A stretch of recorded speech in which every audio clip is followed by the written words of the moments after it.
तर बऱ्याच वेळेस शिक्षक या नात्याने आपण विद्यार्थ्याला न रागावता काही वेळेस विद्यार्थ्याने चुकीचं उत्तर दिलं किंवा जे उत्तर आपणास अपेक्षित नाही असं उत्तर जरी दिलं तर त्या चुकीच्या उत्तरातून विद्यार्थ्यांना प्रेरणा द्यावी या नावाची ही बोधकथा आहे।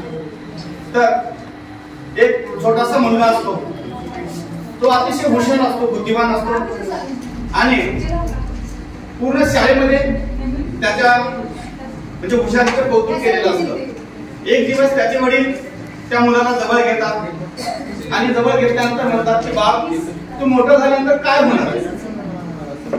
वडील त्या मुलाला प्रश्न विचारतात की बाप तू मोठं झाल्यानंतर काय होणार। त्यावेळेस मुलगा उत्तर देतो की बाबा मी मोठं झाल्यानंतर गाडीवाला होईल। मग असा आपला हुशार मुलगा, बुद्धिमान मुलगा, ज्याची ख्याती पूर्ण शाळेत आहे असा मुलगा पण मोठं झाल्यानंतर काय होणार, गाडीवाला होणार असं उत्तर ऐकल्यानंतर वडिलांना राग येतो।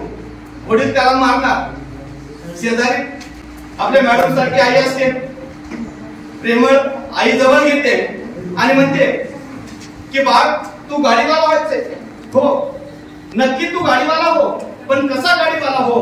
म्हणून शेजारी टांगलेल्या एका फोटोकडे बोट दाखवते आणि म्हणते की तुला मला गाडीवाला व्हायचंय तर असा गाडीवाला हो ज्या गाडीवाल्याने गीतेच्या माध्यमातून अर्जुनाचा गाडीवाला झाला आणि गीतेच्या माध्यमातून सर्व जगाला एक शांतीचा आणि सत्याचा संदेश दिला, असा या कृष्णासारखा गाडीवाला हो असं म्हणून त्या मुलांचा म्हणजे कौतुक करते।